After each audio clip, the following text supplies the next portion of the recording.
Here comes a young man with two names and strong convictions, Monty Richthofen, also known as Maison Hefner.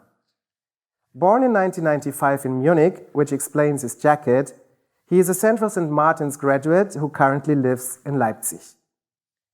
Be it a spraying can or a tattoo needle, Monty's lettering work will always refer back to his very individual idea of shape. Honestly, my mom would freak out. Meet Maison Hefner on a letter and on the fringes of graphic design and performance art.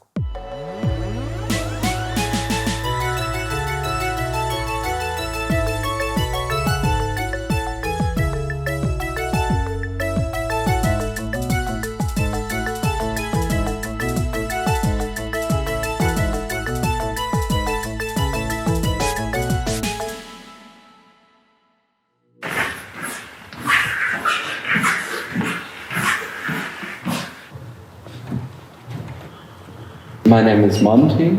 I'm also known as Maison Hefner on the internet.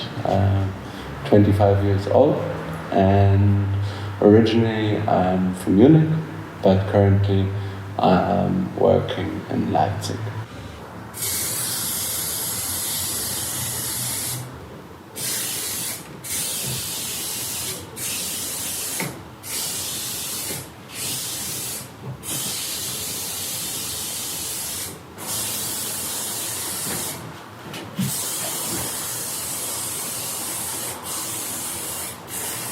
But I guess it's also important to comment, not all the time, but I think we comment way too little. I mean, somebody puts a new house there, nobody asks you whether you want this house to be standing there, and I think it's okay to comment this with a gesture, whether it has any meaning at all or not, whether it's a written text or simply a line crossing it out. Somehow graffiti writers comment their surroundings through their tags, through their pieces, creating their own landscape, cityscape. Yeah.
Within this painting, graffiti, vandalism, I started, without me really knowing, getting into text, getting maybe even into poetry, let's say.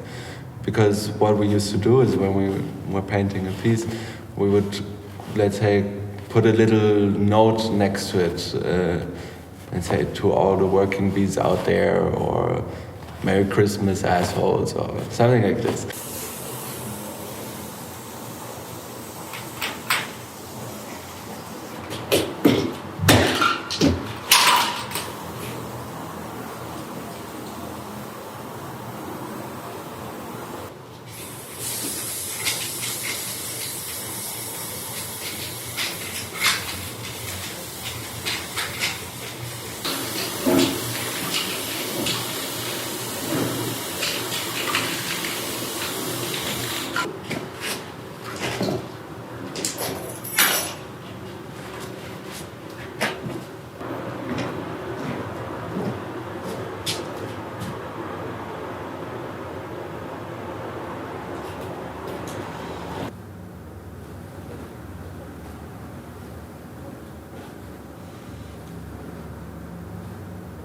I started linking performance and tattooing. I wanted to see how far do people go with tattooing, with their body as a canvas. And I developed a project, a long-term project, which was called My Words, Your Body, where I would sit down with the person, my collaborator, and would speak with them for a certain number of hours, and then through this conversation I would develop a text for them, which I would also choose the placement for, and they wouldn't know what they would get tattooed until I tattooed it.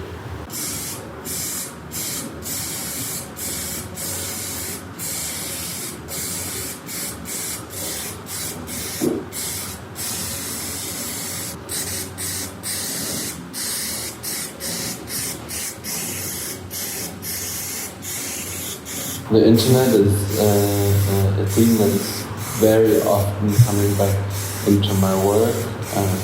I think that has to do with the fact that I take a lot of inspiration from the internet, from social media, how people engage on social media, how they portray themselves on social media.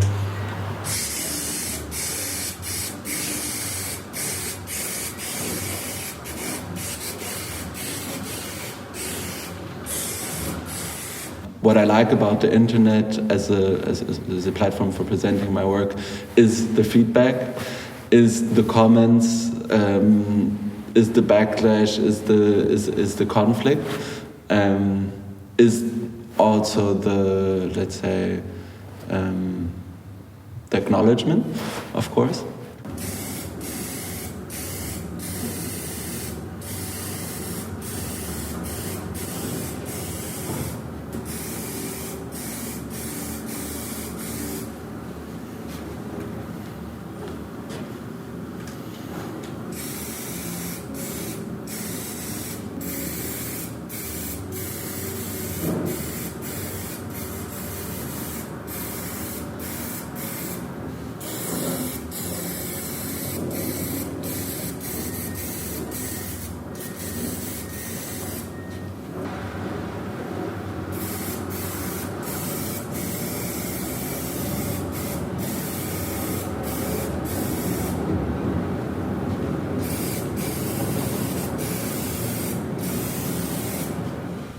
In everything that I do, I really enjoyed looking back at my mistakes and seeing how can I improve that? How can I unmistake a mistake? How can a mistake actually create a whole new way of thinking, a whole new approach? And that also, let's say, really influenced my style, because where I also got away from this idea of perfection within text, within lettering, where I thought, hey, actually it's much more human, much cooler, much more organic to show the imperfection of humankind, of myself in my work.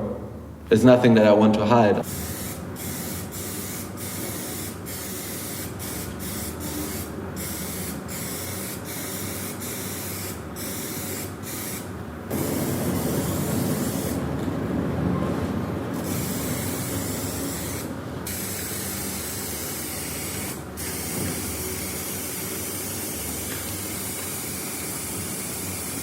I guess what I try to do now with the way I write is to have a very human way of writing.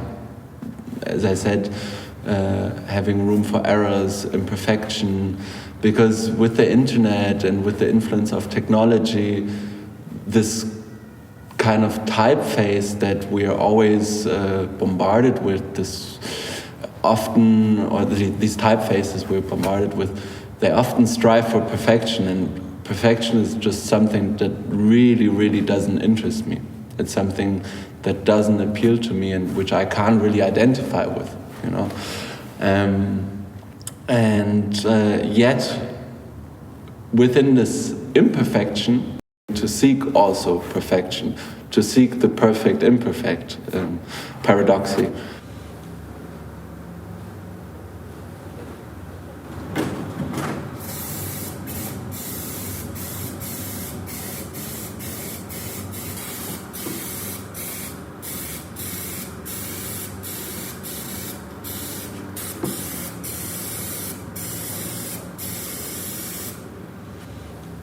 So I think that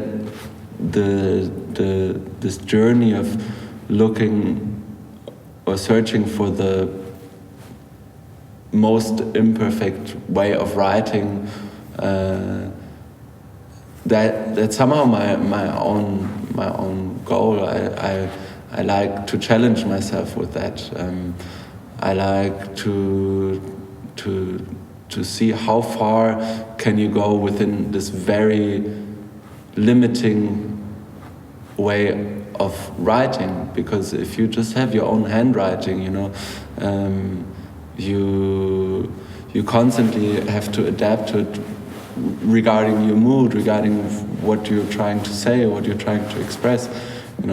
If you're working, for example, as a graphic designer, you can just simply use another font. But when you are very limited to just your font, you have to start playing within your font and giving different, exploring different ways of expressing yourself with just your own handwriting.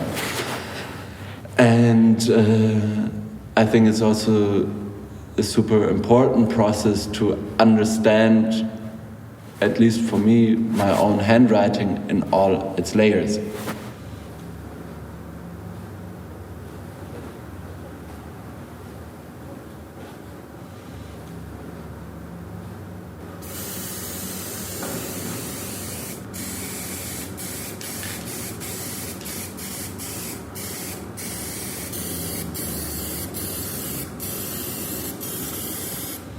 Spray paint that is still very dominant in my work. I mean, in my paintings as well as in the works in the public space. I guess the spray can as a medium didn't leave me, or as a tool, as a material didn't leave me, and to which I'm still very attached, and where a lot of inspiration comes from. It's outside, is what is written in the streets, what people comment, what people do, what kind of spaces you gain for yourself through graffiti. And I guess that this roughness that you have with spray paint, rather than, for example, painting with a brush, I really like, and I also intend to transfer somehow through tattooing, or generally in my handwriting. I guess that the handwritten word has a whole new depth just through being conveyed by spray paint. It's super interesting just to see, when you start with text, where does it go? Does the painting have any text on it at all? Or does the text define the shape and form, colors of the painting? Or is the painting the text? Let's say, I don't enjoy so much at the moment putting the text in the foreground, unlike tattooing. And it's interesting observing, for example, my photographs where let's say, messed up the photograph, and the photo of the tattoo is blurry. And somehow this blurriness and this out of focus is something that can be observed in my works on canvas.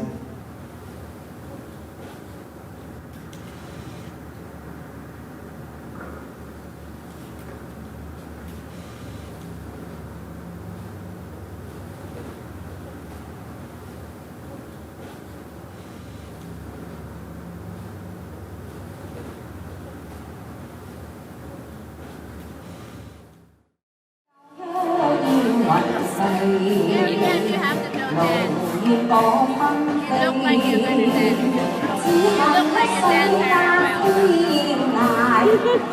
Gõ để không bỏ lỡ